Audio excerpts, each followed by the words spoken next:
Guys, എനിക്കിപ്പോൾ എന്താ പറയാനുള്ളത് വെച്ചാൽ, എന്നെ എന്താ സിനിമയിലെടുക്കാത്ത?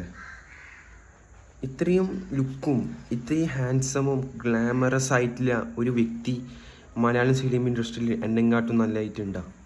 ഇല്ലല്ലോ. ഞാനല്ല ഏറ്റവും ഗ്ലാമർ. ഗൈസ്, ഞാൻ പറയുന്നത് നിങ്ങൾ വിശ്വാസിക്കണ്ട. നിങ്ങൾ എന്നെ കണ്ടു നോക്ക്. ഇത്ര ഐശ്വര്യ. ഓക്കെ, ഇപ്പോൾ എക്സ്പ്രഷൻ ഇട്ടാൻ തരാം. കണ്ട സൈഡ് ലുക്ക്, സൈഡെല്ലാം കണ്ട, ജോ ലൈനെല്ലാം കണ്ട. അപ്പോൾ ഇതെല്ലാം ഉണ്ട്. എന്നിട്ട് ഞാൻ എന്നെ സിനിമയിൽ എടുക്കില്ല. ഞാൻ സിനിമയിൽ കുറേ അപ്പീൽ ചെയ്ത് നോക്കിയിട്ട് എനിക്ക് കിട്ടിയില്ല. ഒരു ചെറിയ റോൾ പോലും കിട്ടുന്നില്ല.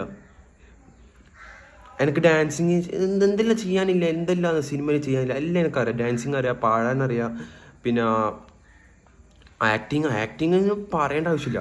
ആക്ടിങ് തന്നെ അങ്ങനെ എറിഞ്ഞു കൊടുക്കും. അങ്ങനെ ചെയ്യും ഞാൻ. പിന്നെ നിങ്ങൾ ഇതെല്ലാം ഉണ്ടായിട്ട് തന്നെ സിനിമ എടുക്കുന്നില്ല. പിന്നെ നിങ്ങൾ ആരെങ്കിലും എൻ്റെ ഏതെങ്കിലും ഈ കഴിവ് കാണണമെങ്കിൽ നെക്സ്റ്റ് വീഡിയോയിലേക്ക് നെക്സ്റ്റ് വീഡിയോയിൽ കാണിച്ചു തരും. കമൻറ്റ് ചെയ്താൽ മതി.